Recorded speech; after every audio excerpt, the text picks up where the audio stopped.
Hello friends, this is Pinky. Welcome to logical thinking. I hope आप सब अच्छे होंगे, मस्त होंगे, तंदुरुस्त होंगे।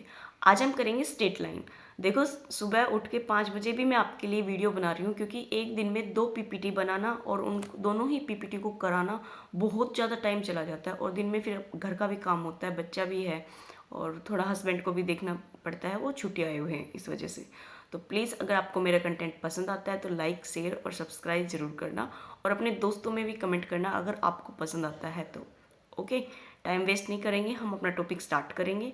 आज हम करेंगे स्ट्रेट लाइन। स्ट्रेट लाइन आपका कोऑर्डिनेट ज्योमेट्री का ही एक तरीके से पार्ट है ये, और इसमें से क्वेश्चन आते हैं। अभी जो एस्टेट हो चुके हैं उनमें भी इसमें से 1 या 2 क्वेश्चन पूछे जाते हैं, तो काफ़ी इंपॉर्टेंट है। आपको 3 ही लाइन बताऊंगी, उन तीनों ही लाइन को बहुत अच्छे से और उसकी सारी चीज़ों को समझ लेना। उसके अलावा आपको इस वाले स्ट्रेट लाइन में से कुछ भी नहीं करना। ओके, हम अपना टॉपिक स्टार्ट करते हैं। Straight line. स्ट्रेट लाइन में देखो, जो हमारी इक्वेशन होती है वो इस फॉर्म में होती है a1 x b1 y और c1 इक्वल टू 0। सेकेंड जो होगी a2 होगी, जो कांस्टेंट होंगे ना वो चेंज हो जाएंगे और वेरिएबल हमारे x y रहेंगे, और c भी हमारा क्या है यहाँ पे कांस्टेंट है। ये क्या है? System of line equation. जो लाइन की जो इक्वेशन होती है वो है। ओके, ये तो आपको सभी को पता भी होगा। अब चलते हैं जो इसका मेन पॉइंट है वहाँ पे। ये सबसे ज़्यादा इंपॉर्टेंट है, इसी में से क्वेश्चन आता है आपका। अब देखो यहाँ पे क्या क्या दे रखा है। अब देखो, फर्स्ट में क्या दे रखा है, हमें 2 इक्वेशंस दे रखी हैं, सभी में 2 2 इक्वेशन हैं आपके पास, ठीक है। उसके नीचे लिख रखा है। अब देखो, इंटरसेक्टिंग। इंटरसेक्टिंग का मतलब होता है जो लाइंस है, जैसे ये मैंने आपको बता रखा है डायग्राम से कि 2 लाइन एक दूसरे को क्रॉस करेगी इस वाले पॉइंट पे, यहाँ पे क्रॉस करेगी, तो उसका जो सोल्यूशन होगा वो क्या होगा? यूनिक सोल्यूशन को क्या बोलते हैं? एक हल होगा। और जो लाइन है उसको क्या बोलेंगे हम? Intersecting line. अब देखो, ये वाली है सेकंड वाला। सेकंड में क्या है, हमारी जो लाइन है वो क्या होगी? एक ही लाइन के ऊपर दूसरी लाइन, तीसरी लाइन, चौथी लाइन, 5 लाइन, मतलब एक ही लाइन पे तीनों ही चारों लाइन आपकी रहेंगी। जो आपकी इक्वेशंस है ना वो रहेंगी। अब इस पे जो रहेंगी तो वो क्या होंगे? Infinite solution. उनका सॉल्यूशन क्या होगा? इनफाइनाइट। आप बहुत सारे इनके सॉल्यूशन निकाल सकते हो। और जो लाइन होगी वो क्या होगी? कॉन्सिस्टेंट होंगी। ओके, और इनके अनेक सॉल्यूशन होंगे। एक सॉल्यूशन, इसके बहुत सारे सॉल्यूशन होंगे। थर्ड आता है हमारा जो पॉइंट है, ये इंपॉर्टेंट है। ये तीनों पॉइंट है ना, ये बहुत ज़्यादा जो लिख रखा है ना इसमें से बहुत ज़्यादा इंपॉर्टेंट है, और आपका 1 या 2 क्वेश्चन इसी में से पूछे जाएंगे। तो ये वाली चीज़ कर ली। उसके बाद क्वेश्चन देखना, आपको 4-5 ही क्वेश्चन लिए, ज़्यादा क्वेश्चन भी नहीं लिए, क्योंकि ऐसे ही आते हैं आपके। अब देखो थर्ड पॉइंट में जो लाइन है वो क्या है? पैरेलल लाइन है। 2 हमारी लाइन है, ये दोनों लाइन क्या है? पैरेलल है। तो इनके बीच में पैरेलल लाइन का क्या सॉल्यूशन होगा? कोई सॉल्यूशन होगा? नहीं। तो पैरेलल लाइन का हमारा कोई भी सॉल्यूशन नहीं होता। ओके, इनका नो सॉल्यूशन होता और इनका कोई हल नहीं होता। नो सॉल्यूशन मतलब कोई हल नहीं होता। अब देखो, जो फॉर्म है ना वो देखो आप ध्यान से। अब देखो, आपको इक्वेशन दे रखी है। इक्वेशन जो फर्स्ट वाली है ये देखो, यहाँ पे फर्स्ट इक्वेशन है, उसके जो वेरिएबल है उनको कंपैरिजन करो। अब देखो, फर्स्ट एक्स का कंपैरिजन करेंगे तो कितना आएगा? 1। अपोन में भी क्या आएगा? 1। जो सेकेंड वाली इक्वेशन है ना उसका अपोन में लिखना है। सेकेंड इक्वेशन का जो वाई का वेरिएबल है वो क्या है? 1। और हमारा अपोन में जो सेकेंड का वेरिएबल है वो कितना है? -1। क्या ये हमारा इक्वल है? Not equal. नॉट इक्वल है तभी तो हमारे ये क्या है? इंटरसेक्टिंग लाइन है। इसका यूनिक सॉल्यूशन है। इसको किस फॉर्म में मिलेगा? ये हमें a1/a2 not equal to b1/b2, ये इसकी फॉर्म है। ये इस फॉर्म में मिलेगा हमेशा इंटरसेक्टिंग लाइन का। अब देखो, इनफाइनाइट सॉल्यूशन का। इनफाइनाइट सॉल्यूशन की जो इक्वेशन है उनको कंपैरिजन करो। फर्स्ट का कंपैरिजन करेंगे तो 1, सेकेंड लाइन का करेंगे तो 2। अब देखो, y का करेंगे तो 1/2। अब देखो 2/4 है, 2 बाई कितना आ गया? 4। इस कट हो जाएगा तो कितना आ गया? 1/2। इसकी जो लाइंस है उनके जो कांस्टेंट है वो सारे ही इक्वल होते हैं। किसके? इनफाइनाइट सॉल्यूशन के। जो लाइन क्या होती है हमारी? कॉन्सिस्टेंट होती है, जिनको हम कॉनिसॉइड भी बोलते हैं ना, वो लाइन होती है ये हमारी एक तरीके से। अब देखो, ये तीनों ही क्या होंगे? इक्वल होंगे। तो जो हमारे वेरिएबल्स हैं वो तीनों ही इक्वल होंगे। तो जो हमारी फॉर्म क्या बनेगी? a1/a2 equal to b1/b2 equal to c1/c2। ये इसकी कंडीशंस हैं, ठीक है। ये ध्यान रखना, ये चीज़ ध्यान रखना। मतलब इसमें जो लिख रखा है ना इससे बाहर कुछ नहीं आएगा, बस इतना देख लेना। कुछ भी एक्स्ट्रा नहीं है इस वाले जो मैंने आपको ये पेज दिखा रही हूँ, इसके अलावा कुछ भी नहीं है एक्स्ट्रा। अब देखो थर्ड में कि देखो, इसका कंपैरिजन करेंगे थर्ड लाइन में जो है इनका। अब देखो, फर्स्ट का करेंगे तो 1/1 इक्वल टू हमारा क्या आएगा? 1/1। लेकिन जो कांस्टेंट है c, उसका कंपैरिजन करेंगे तो क्या आएगा? 1/2। 2 से काटेंगे तो 4 कट जाएगा, 1/2। अब देखो 2 तो इक्वल है बट थर्ड इक्वल नहीं है, यही इसकी कंडीशन है। क्या है इसकी कंडीशन? क्या होगी हमारी जो पैरेलल लाइन होगी उसकी कंडीशन होगी A1/A2 equal to B1/B2 not equal to C1/C2। ये हमारी इनकी कंडीशंस हैं। ओके, काफ़ी इम्पोर्टेंट है, ये ध्यान रखना।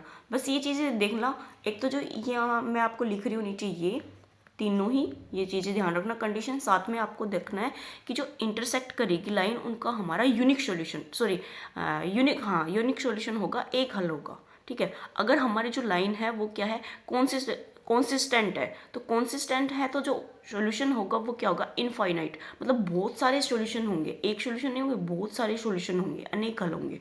अगर हमारी लाइन पैरेलल है तो हमारा उनका कोई भी सॉल्यूशन नहीं होगा।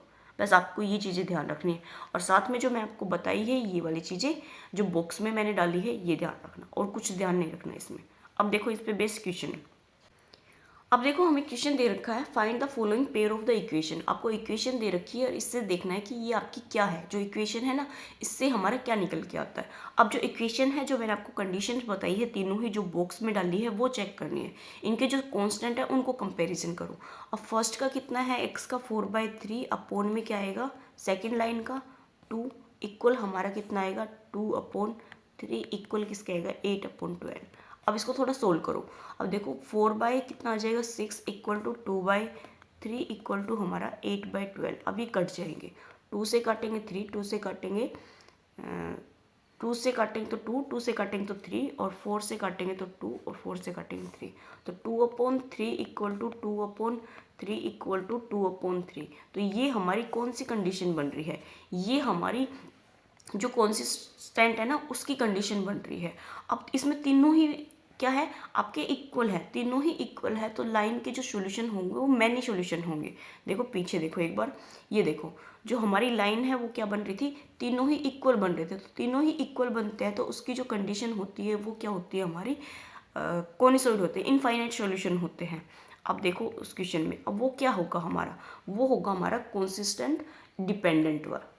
ओके, ये हमें आंसर इस टाइप से चेक करने हैं। अगर हमारे फर्स्ट दो होते हैं तो वो कॉन्सिस्टेंस डिपेंडेंट होता है, जो पैरेलल होता है वो हमारा इनकॉन्सिस्टेंट होता है, ये चीज़ और ध्यान रखना। ओके, नेक्स्ट देखो, find the following pair of linear equation. आपको लीनियर इक्वेशन दे रखी है, इसका भी वैसे ही आपको चेक करना पड़ेगा जैसे हमने पीछे क्वेश्चन किया है। अब देखो 1/2 इक्वल टू 1/2 इक्वल टू 5/10। ये तो तीनों ही इक्वल आ रहे हैं, इसको भी काटेंगे तो कितना आएगा, 1/2। अब ये हमारे तीनों ही इक्वल है तो लाइंस है वो क्या है, हमारी कॉन्सिस्टेंट है, और जो उसके सॉल्यूशन है वो क्या है, मैनी सॉल्यूशन। तो हमारा ये भी क्या होगा, कॉन्सिस्टेंट डिपेंडेंट। ओके, नेक्स्ट देखो, the system of the equation. आपको इक्वेशन दे रखी है, इसका भी आपको चेक करना पड़ेगा। तो 1/3 इक्वल टू -1 -3 इक्वल हमारा 8/16। इसको सोल्व करेंगे तो 1/3, इसको करेंगे तो 1/3, और इसको काटेंगे तो कितना आएगा, 4 दूनी 8 और 4 चौक 16, 2 से काटेंगे तो 1/2। ये हमारा जो थर्ड है वो इक्वल नहीं है, इसमें दो इक्वल है बट थर्ड इक्वल नहीं है। तो जो ये लाइन है ये हमारी कौन सी बनेगी, ये हमारी पैरेलल लाइन बनेगी। ठीक है, पैरेलल लाइन बनेगी तो हमारा जो सॉल्यूशन होगा वो क्या होगा, इसका नो सॉल्यूशन। नो सॉल्यूशन है जो लाइन है वो क्या बनेगी, हमारी इनकॉन्सिस्टेंस बनेगी। ठीक है, ऑप्शन नंबर थर्ड ठीक है इसका। नेक्स्ट देखो, find the following pair of the linear equation. अभी भी आपको इक्वेशन दे रखी है, और अब देखो 1/3 equal to -3/-9 equal to -3/-2। Solve करेंगे थोड़ा सा, -1/3, इसको करेंगे तो -1/3, यहाँ पे क्या आ गया 1/3, इसको भी करेंगे तो 3/2। ये भी हमारा जो थर्ड है उसके इक्वल नहीं है तो ये लाइन भी क्या है, हमारी पैरेलल लाइन है। पैरेलल लाइन है तो इसका हमारा सॉल्यूशन कैसा होता है, यूनिक सॉल्यूशन नहीं, नो सॉल्यूशन। जो पैरेलल लाइन होते हैं उनके हमारे सॉल्यूशन नहीं होते, नो सॉल्यूशन होते हैं। Okay, the following pair of the linear equation. अब आपको इक्वेशन ही दे रखी है, फिर इसको सोल्व करेंगे। इसी टाइप के आपके क्वेश्चन आएंगे, अलग से नहीं आएंगे, इसी टाइप के आएंगे। जितने टाइप बनते थे मैंने आपको सारे ऐड कर दिए हैं। अब देखो 2/3 इक्वल टू किसके आएगा, 1/2 इक्वल टू 5/8। ये तो हमारा कोई भी इक्वल नहीं है, तो हमारा फर्स्ट भी इक्वल नहीं है, तो इसका मतलब ये जो लाइन है ये क्या है, हमारी इंटरसेक्टिंग लाइन है। क्या है ये, हमारी इंटरसेक्टिंग लाइन है। और जो इंटरसेक्टिंग लाइन होती है उनका क्या होता है, यूनिक सॉल्यूशन, एक हल होता है। ऑप्शन नंबर हमारा फर्स्ट ठीक है। ओके, नेक्स्ट देखो, फॉर विच वैल्यू ऑफ के की वैल्यू निकालनी है, पेयर ऑफ द इक्वेशन, आपको इक्वेशन दे रखे के की वैल्यू निकालनी है, तो जो हमारा मेथड है हम उसी से करेंगे, हम चेक करेंगे।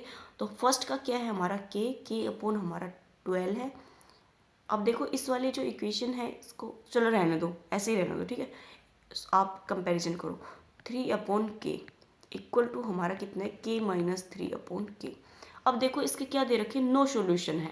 नो सॉल्यूशन है, जो लाइन है वो क्या है, हमारी पैरेलल है। पैरेलल लाइन की कंडीशन क्या होती है, जो हमारा थर्ड होता है वो इक्वल नहीं होता।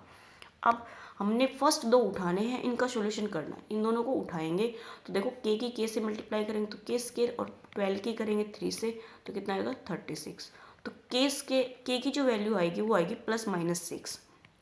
अब देखो यहाँ तक अगर आपको क्वेश्चन का आंसर मिल जाता है तो गुड, अगर नहीं मिलता है तो आपको चेक करना पड़ेगा। अब देखो के की जो वैल्यू है वो +-6 है, तो इसका मतलब 5 तो हमारा हो नहीं सकता, ये दोनों ऑप्शन हो सकते हैं। अब ये कैसे चेक करें कि हमारी जो वैल्यू है वो के आएगी या फिर सॉरी जो वैल्यू है वो हमारी 6 आएगी या -6, वो हम थर्ड से पता करेंगे। अगर आपका ऑप्शन +-6 का होता ना तो कर देते आप, मतलब ये टिक कर देते, बट अब इसमें नहीं है, तो आपको क्या है थर्ड वाले को उठा के भी चेक करना पड़ेगा। अब देखो इन दोनों को कंपैरिजन करेंगे तो कितना आएगा, यहाँ पे 3k नॉट इक्वल टू आपका k इंटू के माइनस 3। अब इसको इधर लेके आएंगे तो 3k माइनस के और k minus 3 not equal to हमारा 0 बच जाएगा यहाँ पे। अब इनको करेंगे तो कितना आएगा, 3k माइनस के प्लस हमारा 3k नॉट इक्वल टू 0। 3 हमारा 6k माइनस के नॉट इक्वल टू 0, के कॉमन लेंगे यहाँ पे तो क्या बचेगा हमारा 6 माइनस के नॉट इक्वल टू 0। तो के है वो नॉट इक्वल टू 0 भी होगा, और जो 6 है 6 माइनस के नॉट इक्वल टू 0, तो जो के का वैल्यू है वो हमारी क्या नहीं होगी, +6 भी नहीं होगी, क्योंकि माइनस का है उधर जाके तो प्लस।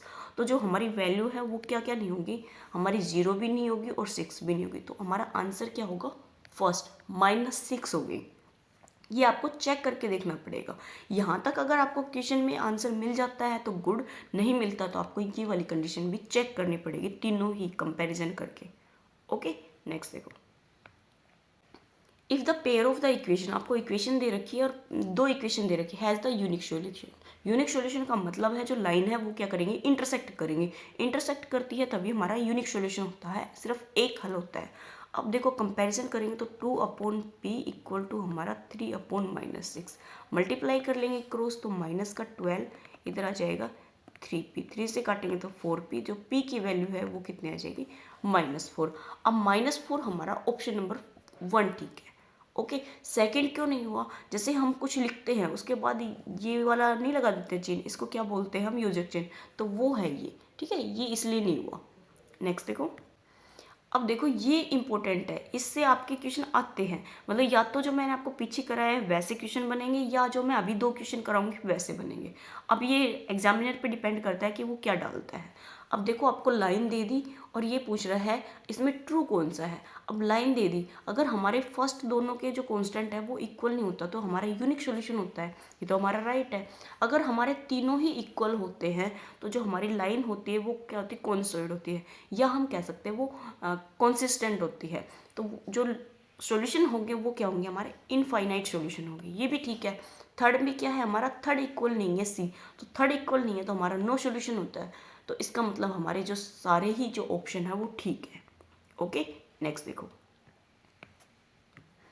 अब देखो फिर से ट्रू, ये है ना जो मैंने आपको लास्ट में 2 क्वेश्चन करा रही हूँ, ये मोस्ट इंपॉर्टेंट है क्योंकि इसी में पूरे जो चैप्टर है ये लाइन इक्वेशन इसका निचोड़ है।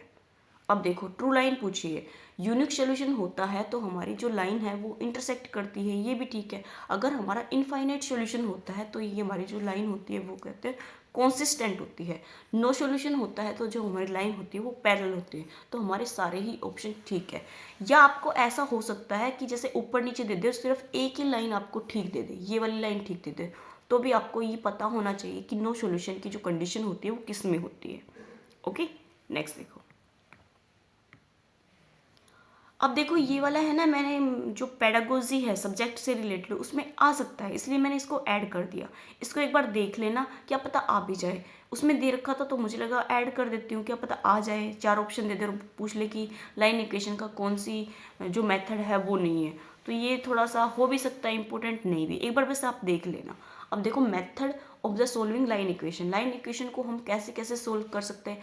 एलिमिनेशन से करते हैं, सब्ट्रैक्ट से करते हैं, क्रॉस मल्टीप्लाई से कर सकते हैं, ग्राफ से कर सकते हैं। ग्राफ बना के भी हम लाइन को है ना सॉल्यूशन कर सकते हैं।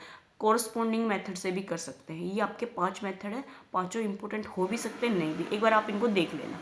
ओके, आज के हमारे इतने ही क्वेश्चन थे। अगर आपको पसंद आए तो प्लीज़ लाइक कीजिए, सब्सक्राइब कीजिए और मेरे साथ जुड़िए। आपके जो नया सिलेबस है उसके अकॉर्डिंग मेरा जो मैंने जो मैथ कराया है उसमें लगभग सारा ही कंप्लीट हो चुके हैं। 3-4 टॉपिक रह गए हैं, वो मैं आपको 1-2 दिन में ही करा दूंगी, ज़्यादा टाइम नहीं लेंगे। हम 20 तक का सोचेंगे कि हमारा कंप्लीट हो जाए, उसके बाद हम है ना इस पर प्रैक्टिस सेट लगाने स्टार्ट करेंगे। 30 के या 15 के जैसे भी मुझे लगेगा ठीक, मैं वैसे ही आपके लिए बना दूंगी ताकि आपकी प्रैक्टिस हो जाए। हर चैप्टर से आपको 1-1, 2-2 क्वेश्चन कराऊंगी, तो जो आपके चैप्टर है वो भी आपको रिवाइज हो जाएंगे अच्छे से। Okay, thank you.